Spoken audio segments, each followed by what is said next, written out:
Everyone, कैसे हैं आप सभी। वार्षिक आकलन प्रैक्टिस प्रश्न पत्र में आप सभी का बहुत बहुत स्वागत है। और आज हम लेकर आए सामाजिक विज्ञान विषय को, जिसके लिए हम धन्यवाद देते हैं edudepart.com को, क्योंकि प्रैक्टिस पेपर तैयार किया है और हम कक्षा में तैयारी करवा रहे हैं। तो पहले प्रश्न को लेते हैं, जो कि सही विकल्प के रूप में है। महंत घासीदास संग्रहालय स्थित है रायपुर में, घड़ी चौक के पास है, आप लोग देख लेना। मैदानी क्षेत्र होते हैं उपजाऊ। निम्न में से कौन प्राकृतिक रेशा है। जूट जो है प्राकृतिक रेशा है, बाकी ये जो दिए हैं वो कृत्रिम रेशा है। जनसंख्या पिरामिड क्या है। जनसंख्या पिरामिड क्या होता है बताओ, किसी क्षेत्र का जनसंख्या। अगला है पंचायत का चुनाव होता है। पंचायत का चुनाव होता है प्रत्येक 5 वर्ष में। शिक्षा के क्षेत्र में काम करने वाली संस्था है यूनिसेफ। उगते सूर्य का देश कहा जाता है जापान को। हरित क्रांति को किस नाम से लागू किया था। सघन जिला कृषि कार्यक्रम। मुस्लिम लीग की स्थापना किसने किया था। किसने किया था बताओ, अली बंधुओं ने। भूमध्य रेखा को कहते हैं विषुवत रेखा। अब खालिस्तान की पूर्ति करना है आपको। लगान बंदी के लिए गुजरात के जिले में आंदोलन हुआ था। गुजरात के खेड़ा जिले में आंदोलन हुआ था। सबसे प्राचीन नाट्यशाला छत्तीसगढ़ के सरगुजा में है। पोलियो टिटनेस बीमारी के उन्मूलन के लिए कौन काम करती है। WHO। नलकूपों की बढ़ती जनसंख्या के कारण खालिस्तान का जल स्तर तेजी से गिर रहा है। भूजल। किसी स्थान, प्रदेश या देश में लोगों की कुल संख्या क्या कहलाती है। जनसंख्या। अब चलते हैं अति लघुत्तरी 2-2 नंबर के प्रश्न में। छत्तीसगढ़ के प्रचलित 2 पंथों के नाम लिखो। तो एक है कबीर पंथ, दूसरा है सतनाम पंथ। अगला प्रश्न है बाल विवाह प्रथा कब और किस एक्ट द्वारा समाप्त हुई थी। पहले शादी बचपन में ही कर दी जाती थी, जिसको समाप्त किया गया था। चलो जी को ना बताओ। बाल विवाह प्रथा सन 1929 में शारदा एक्ट द्वारा समाप्त हुई थी। शारदा एक्ट के द्वारा 1929 में समाप्त हुई थी। ठीक। अगला प्रश्न है मिश्रित कृषि क्या है। चलो बताओ जी।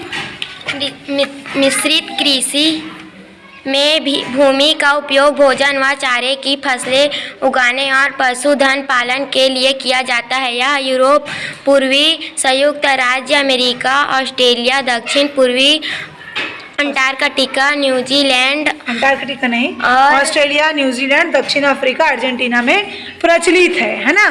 भूमि का उपयोग भोजन व चारे की फसल उगाने और पशुपालन के लिए किया जाता है। चलिए अगला प्रश्न है ब्रिटिश भारत के 2 प्रमुख बंदरगाहों के नाम लिखो। व्यापारिक केंद्र है ना बंदरगाहों के नाम। मद्रास बंदरगाह, कोलकाता बंदरगाह। मद्रास और कोलकाता। राष्ट्रगान की रचना किसने की या कहाँ से ली गई। चलो कौन बताएगा, जोर से बोलो सोनम। रविंद्रनाथ टैगोर। और कहाँ से लिया गया है। आनंद मठ से। चलिए किन्हीं 2 खगोल शास्त्रियों के नाम बताइए। कौन बताएगा। 2 खगोल शास्त्रियों के नाम। एक आर्यभट्ट जी हैं और कौन है। चलिए दूसरा आप लोग बताना, मैं नहीं बताऊंगी। मिट्टी को उपजाऊ बनाने के कौन कौन से तरीके हैं। तो मिट्टी को उपजाऊ बनाने के बहुत सारे तरीके हैं, जैसे कि जैविक खाद का उपयोग करना, रासायनिक खाद का कम से कम प्रयोग करना, और क्या करना है, अधिक से अधिक पेड़ पौधे लगाना है। और जब क्या बोलना चाहिए, जब हम लोग सिंचाई करते हैं तो अच्छे जल का सिंचाई करें। नमक युक्त जल का सिंचाई करेंगे तो मिट्टी की उपजाऊपना नष्ट होती है। अगला प्रश्न है बागाती कृषि की क्या विशेषता है। कोई बताएगा बागाती कृषि क्या है। बागाती लिखा है, बागवानी कृषि ही होगा ही। चलिए अगला है, इसको छोड़ देते हैं, आप लोग टिक कर लो और याद करेंगे। जैविक खादों का अधिकाधिक उपयोग।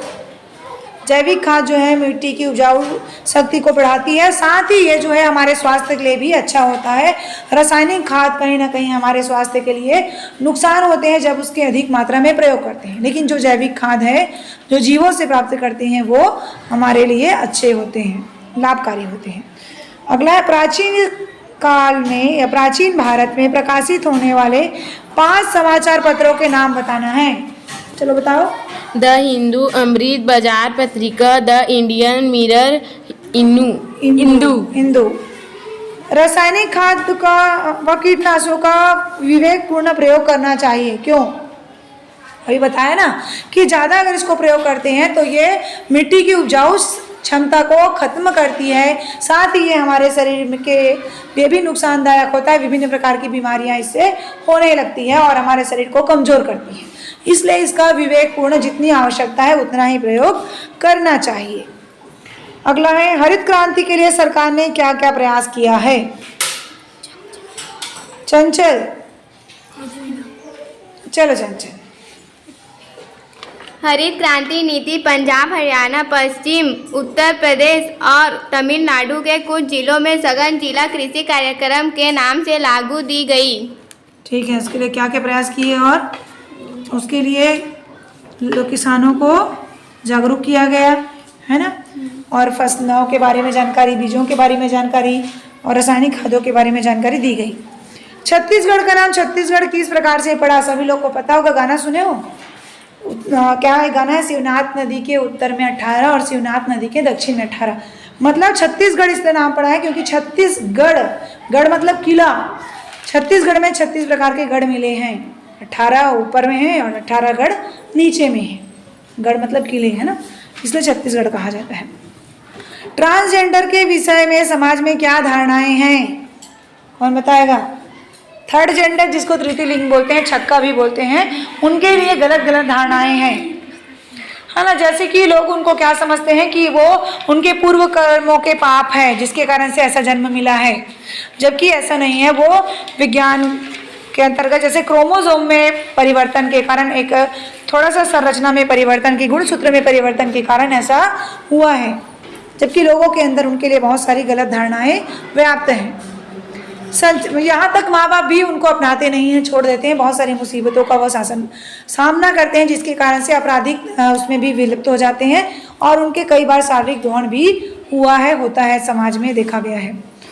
आगे देखते हैं, खेड़ा सत्याग्रह। खेड़ा सत्याग्रह कहाँ हुआ था? गुजरात में हुआ था, है ना, और आप लोग डिटेल में पढ़ लेंगे। संविधान क्या है? संविधान सभा का गठन किया गया, क्यों किया गया था?